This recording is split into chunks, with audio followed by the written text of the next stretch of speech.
everybody, I'm Tom Vasel, and today we're taking a look at the 10 best expansions for 2021. Now, really, this is a harder list to do than most because a lot of expansions come out over the course of the year, but they don't get played as much as base games do. So these are just my favorite expansions that have come out over the course of the year. And if you have ones that you think are better or greater, mention them in the comments. But here we go. Here are my 10 favorite expansions that came out in 2021. So first of all, number 10 is Fantasy Realms Cursed Horde. Now, I like Fantasy Realms. It's a very simple game in which you are basically drafting a hand of cards that are all worth points, but they all score points in different ways. This one will score points if it's with this card. This scores points for every dragon that you've gotten. There's different kinds of cards. It's really simple and easy. They reprinted it this year. Huzzah! The Cursed Hordes adds an extra set of cards that you can get in this game. So that's two things. It adds more cards to the base set. That's fine. It doesn't overwhelm the base set. Just add some more cards, some more types of cards to this that you can collect for points. But it also adds these Cursed Horde cards, which you can play with or not. I would usually use it maybe in half the games because it adds a little bit more complexity, but cards that will give you special abilities you can use at the cost of points at the end of the game. But those special abilities, sometimes you lose a lot of points for it, but it might be a really powerful ability like take any card I want from the middle of the table and add it to my hand. So it's a nice idea, and in Fantasy Realms, you might have gotten tired of it. This will kind of breathe some new life into it, but it has two distinct parts that it adds, and I think they're both worth it, although the more cards, I'll always play with those. So Fantasy Realms, Cursed Horde. Number 9 is Destiny's Sea of Sand. Now, Destiny's actually had 2 expansions come out this year. The second one, as of me recording this, I haven't played yet. It just came out, and I want to try it out with mythological stuff. Now, the Sea of Sand, so Destiny's is a game where you go through and do things. I almost didn't want to play through Sea of Sand because the first mission of it is okay theme-wise, but it gets better and better, and the final one is just so fantastic as you're going around in sand dunes and there's a giant djinn out there that you have to fight and all sorts of things. So it's really interesting to see how they took this system and took it out of Europe and then put it into the Middle East and go around and see all this cool stuff, and I like it a lot. That's Destiny's Sea of Sand. Number 8 is Combopolis. It's a weird name, but Combopolis is just a mini card expansion that lets you combine Agropolis and Sprawlopolis. Sprawlopolis is a game that came out a few years ago. Agropolis came out this year. They're the same thing. They're a 1 or more player game. I play them solo, where you're building a city.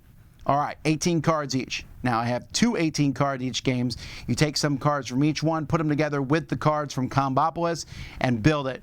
It's a simple, little fun thing. Silly, but adds so much more to these games. You can play these games forever and ever. I like it a lot. Number 7 is Sleeping Gods Dungeons. So this came out basically at the same time as Sleeping Gods, but I didn't play it right away. But so Sleeping Gods is this big, giant open world where you're going around on your ship trying to discover stuff, go over here, do this, find this, go to this spot, adventures. You'll never see everything in this game likely unless you play it many times. I played through a full campaign of this, 17 hours, and we saw just a fraction of the game. But then you add in these dungeons, and these dungeons are placed at various spots. You go to that dungeon, and it adds even more. You go into that dungeon for more storylines, more stuff going on. But that integrates pretty easily because these dungeons are just at various spots on the board. If you don't play with this expansion, they're not there. If you do, they show up. So, Sleeping Gods Dungeons. Number 6 is Quacks of Quedlinburg Alchemists. Quacks of Quedlinburg, this is the second expansion for this, and in this game, it essentially gives each player kind of a unique power. At the beginning of the game, they'll say, here's the different people you're trying to heal.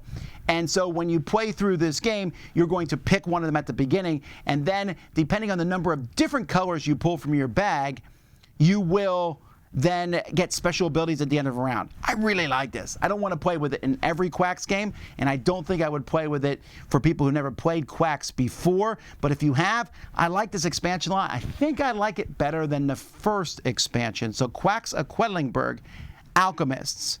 Number 5 is Aquatica Cold Waters. Well, Aquatica, fantastic game. I really like this game a lot. And Cold Waters just adds more stuff. It adds a 5th player. I don't really care about that, but adding more cards, adding a different player that you can play, and then different ways to manipulate the cards and different abilities. Fantastic. It's a simple expansion that you can throw in. The biggest thing that this does is it adds more character cards in the game, and I thought the character cards, you know, there's a certain amount of them. Now there's like double that amount, and I think that just adds more variety when you're recruiting them to play from your hand. So if you like Aquatica and you want an expansion that's essentially more stuff, this is a good one. Number 4 is Nidavellir Thingvellir. So Nidavellir, just one of the best games ever made. In the Nidavellir, where it's kind of like an auction game where you're just collecting dwarves and sets, but the way you do so, it's one of my most played games this year. Thingvellir adds to that, when you play cards or when you play these coins and collect things, the winner of an auction gets to go to a special inn where they can get mercenary cards, which count as a dwarf of different colors, or you can get unique items, which are pretty powerful items that give you special abilities or ways to score points. Again, this is not an expansion I'm going to play with every time, but it is one that's easy to put in the game. I have it in my base box, just in an envelope, a plastic bag. I can pull it out and play with it. The mercenaries are fun. The extra stuff is fun. It just adds a little bit of extra stuff to the game without overwhelming the experience. Number 3 is Sinister Six Expansion for Marvel United. And I had to think here, because when I was going through this list, I said all these different expansions, because I got everything for Marvel United this year.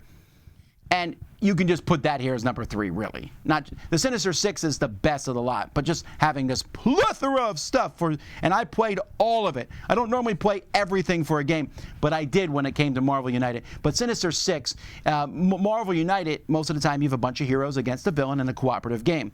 In Sinister Six, there are 6 villains. You're fighting the Sinister Six, and you have to figure out which ones to beat, because you're fighting all of them at the same time, and as you beat them, the other villains get angrier and move around more, but you also get rid of that annoying, devastating special ability that one has. It's my favorite way to play Marvel United.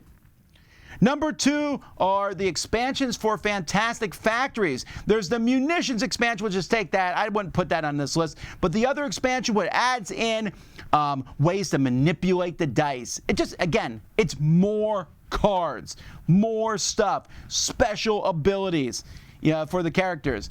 This is one that I'll always play with, and this is one that I will add to people's, if you never played before, we'll play with everything from Fantastic Factories. Here's Fantastic Factories with everything thrown in. So, huzzah, Fantastic Factories.